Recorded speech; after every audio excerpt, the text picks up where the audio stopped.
इस वक्त हम NICVD के executive director doctor Tahir Sagheer के साथ मौजूद हैं। उनसे जानते हैं कि सर, सबसे पहले तो बहुत शुक्रिया आपने बोल जमहूर को वक्त दिया। उसके साथ साथ ये भी बताइएगा सर कि इतना बड़ा सेटअप, इतना बड़ा अस्पताल, उसके साथ साथ इतने सारे chest pain unit, satellite centre किस तरीके से जो है वो मैनेज किए जा रहे हैं, और क्या NICVD दुनिया का पहला इदारा है जहाँ पे दिल के अमराज का इलाज बिल्कुल फ्री ऑफ कॉस्ट किया जा रहा है? शुक्रिया, आपने NICVD के लिए ये प्रोग्राम अरेंज किया है। डेफिनेटली हमारा जो नेटवर्क है, तकरीबन 9 अस्पताल हैं पूरे सिंध में, और हमारा मेन सेंटर है NICVD कराची है, प्लस हमारे चेस्ट पेन यूनिट्स हैं, और उसके साथ जो फैसिलिटी है उसमें इम्प्रूवमेंट की गई है स्लोली एंड ग्रेजुअली। इस तरह के जो इदारे हैं उनको काम करने के लिए बहुत ज़रूरी है कि आप चीज़ों को प्लान करें और उसके बाद जो है ना उन चीज़ों को एग्जीक्यूट करने में चीज़ों को आहिस्ता आहिस्ता बढ़ाते जाएं, ताकि किसी किस्म का कोई भी मिसहैप या कोई कमी रह जाए तो वो फिर हम उसको इम्प्रूव कर लें। तो हुआ ये कि हमने जब NICVD ने ये चीज़ शुरू की है तो सबसे पहले टन मोहम्मद ख़ान का सेंटर बना, और फिर उसके बाद 6-6 महीने 4-4 महीने से तकरीबन 2 साल में हमने 9 सेंटर डेवलप कर लिए। कराची NICVD की अगर हम बात करें तो कौन कौन सी सर्विसेज हैं आप लोग प्रोवाइड कर रहे हैं? सेकेंडली सर, मुझे ये भी बताइएगा कि जो सेडेटरी लाइफस्टाइल है नौजवानों का, उसके बाद आप क्या देख रहे हैं कि आपके पास दिल के अमराज में डेली बेसिस पे कितने पेशेंट्स जो हैं रिपोर्ट हो रहे हैं, स्पेशली यंग पेशेंट्स कितने हो रहे हैं? और सर ये भी ऐड कीजिएगा कि एंजियोग्राफी, एंजियोप्लास्टी जो आप लोग करते हैं उसका क्या फिगर है, मतलब यौमिया कितनी कर देते हैं या एनुअली कितनी जो है आप लोग कर चुके हैं?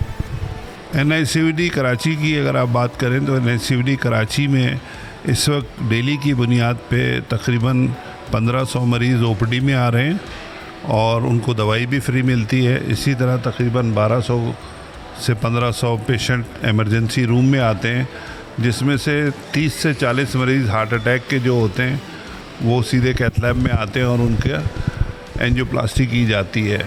बकाया 15 से 20 मरीज़ जो हैं और होते हैं जो दिल की दूसरी बीमारियों की वजह से दाखिल होते हैं, और इसी तरह कुछ बच्चों के बच्चे जो मरीज़ होते हैं वो दाखिल होते हैं। तो रोज़ाना की बुनियाद पे 70 से 80 मरीज़ दाखिल होता है।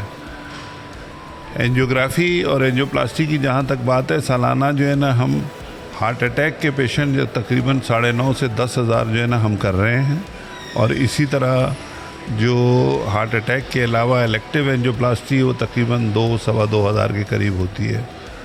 इनके साथ रिलेटेड डेफिनेटली अगर आप काउंट करें तो ये एंजियोग्राफी भी जो है ना साथ साथ होती है, तो 12-13 हज़ार एंजियोग्राफी भी हो रही है। ये तो कॉमनली जो कहा जाता है ना एंजियोप्लास्टी। इसके अलावा हमारे इस छत के नीचे दुनिया का हर प्रोसीजर हो रहा है जो दूसरे ममालिक में होता है। ये दुनिया के चंद सेंटर्स में से है जहाँ एक छत के नीचे इतनी ज़्यादा वैरायटी मौजूद है, जिसमें अभी आपको हम दिखाएंगे कि जो स्ट्रक्चरल हार्ट डिजीज़ है, दिल के अलावा शरियानों की और दिल के अंदर सुराख और दूसरी चीज़ों के लिए भी जो है मखसूस किस्म के जो प्रोसीजर किए जाते हैं वो किए जाते हैं।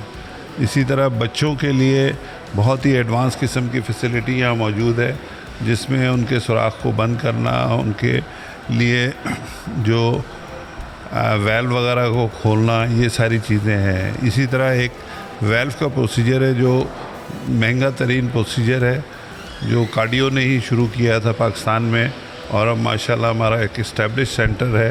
हम तकरीबन 150 से ऊपर केसेस कर चुके हैं। उसको टावी कहते हैं। इसमें दिल का जो मेजर वेल्व है उसको बग़ैर ऑपरेशन के जो है हम चेंज कर देते हैं। जहाँ तक आप इसको कंपेयर करेंगे तो एक आम एंजियोप्लास्टी शहर में 2.5 से 3 लाख में होती है।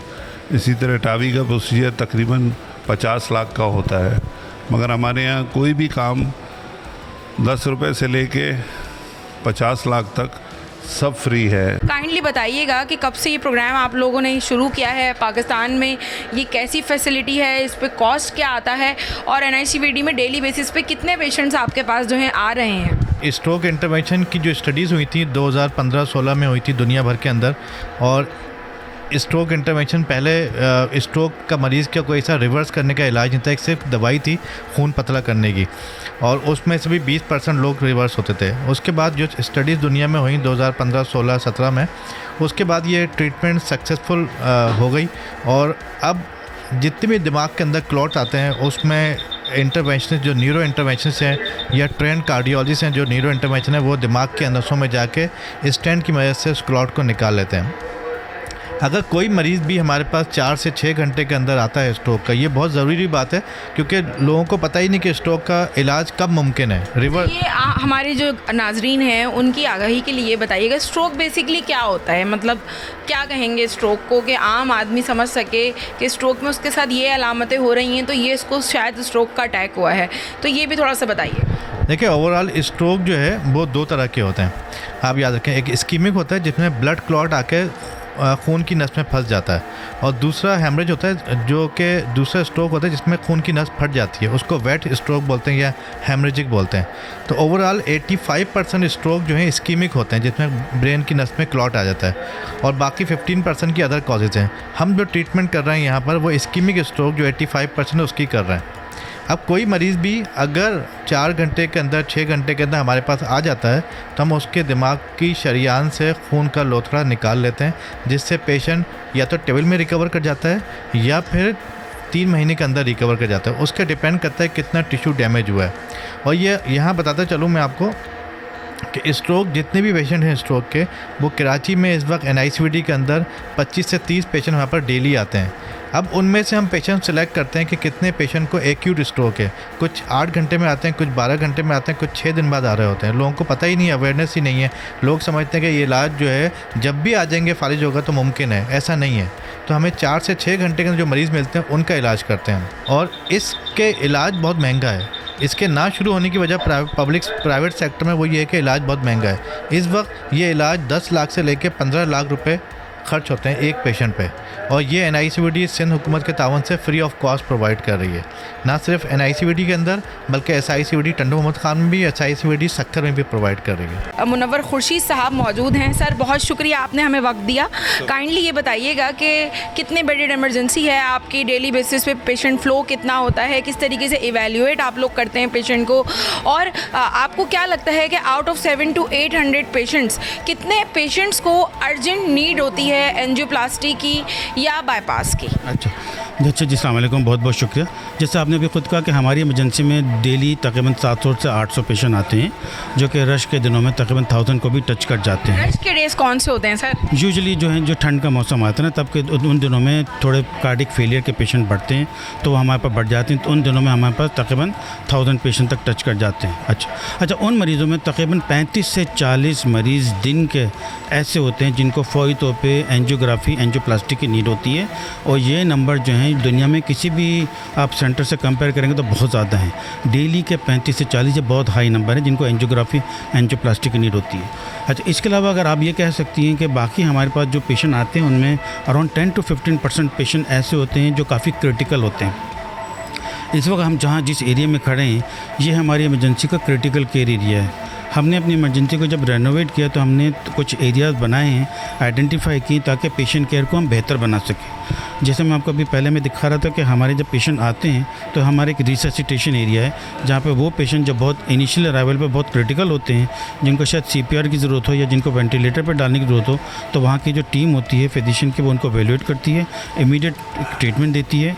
अगर किसी को वेंटिलेटर पर डालने की ज़रूरत है उनको वेंटिलेटर पर डाल देती है, और वो पेशेंट फिर यहाँ पे इस एरिया में आते हैं, मैं अभी आपको दिखाता हूँ। वहीं से पेशेंट जिनको एंजियोग्राफी, एंजियोप्लास्टी की नीड होती है, तो हमारे इमरजेंसी के वो एरिया जो हमने स्ट्रोक और स्टेमी एरिया बना है, वहाँ पे वो पेशेंट जाते हैं।